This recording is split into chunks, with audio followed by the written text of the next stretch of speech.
Basig makita tagbit din rin. For today's video makiat i-explore taning buntot nga giingon lang na ilangob. Tayo testing wa ba pan.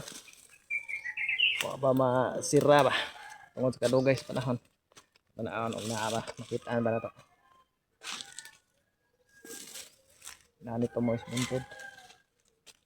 Abi karaan na ni Balanghoy ay. Arang punuan ay. Punuan sa Balanghoy ba. Pilan ka ni katuig Balanghoy no? Huh? Pay bungap tinda ko ah. Yung unod ba. Grabe karaan na Balanghoy ah. Unod sa karaan nga Balanghoy. Tinda ko na ingon na kahoy. Kamuting kahoy ba nga karaan na kastanan wa gyud makaot. Pila na kani ka years ning kamuting kahoy nga wa gyud makaot na dara punuan ay. Nadara yan dahon. Muna yan dahon na. Kamuting kahoy ba nga karaan na.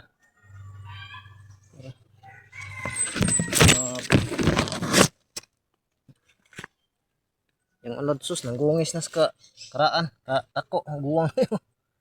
Grabe guwang ang unod. Sus. Makaot. Kanusa pa kaning tuiga gitanong. Wasig 1990s pa ni. Mura sa gianan eh. Grabe ning isura gianan ki. Wa na mo ni ma. Kuan ni mga kalibunan re.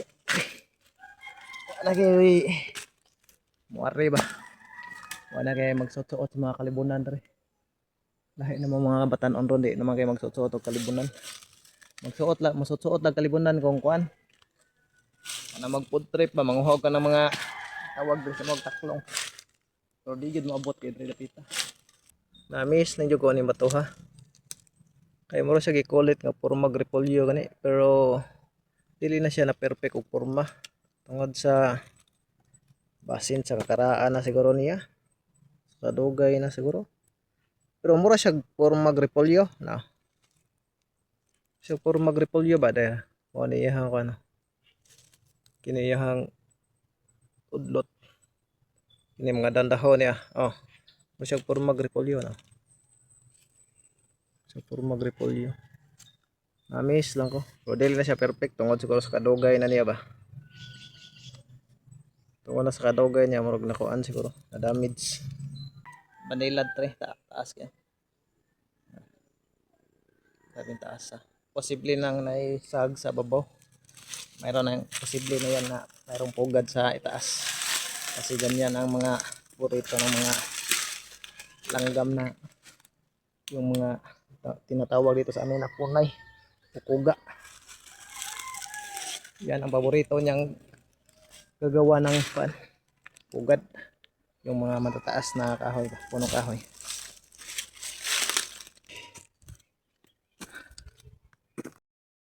Grabe, sobrang sukal. Tumama pa yung kamera ko sa kahoy.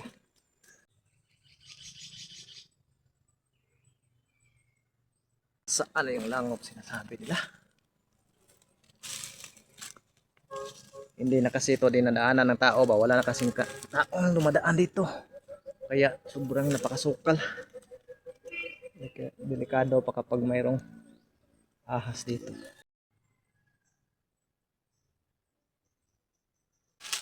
Mayroong nag-iig nangingitlog na taklong. Tawag dito sa amin taklong. Nangingitlog siya ba? Nag-produce yan ng itlog. Yan kapag mag-produce sila ng itlog, ganyan gagawin nila. Yan.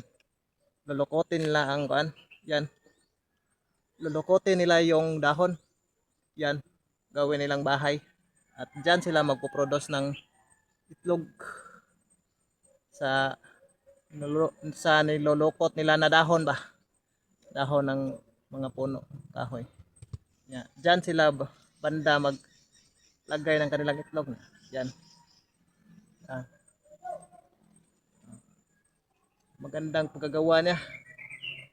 Ang ganda ng kanyang pagkagawa. Mautak pala tong mga taklong na to.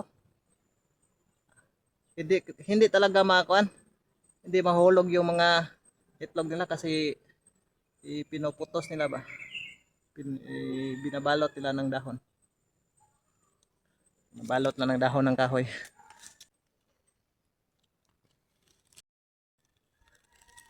Layo na kay kog nataakan pero wa jud ko kita sa kanang langob nga giingon. Ya, pahuway sa tagamay dai. Lingkod-lingkod sa tagamay kay 13 kutasa daghang kay mga country. Mga bagon.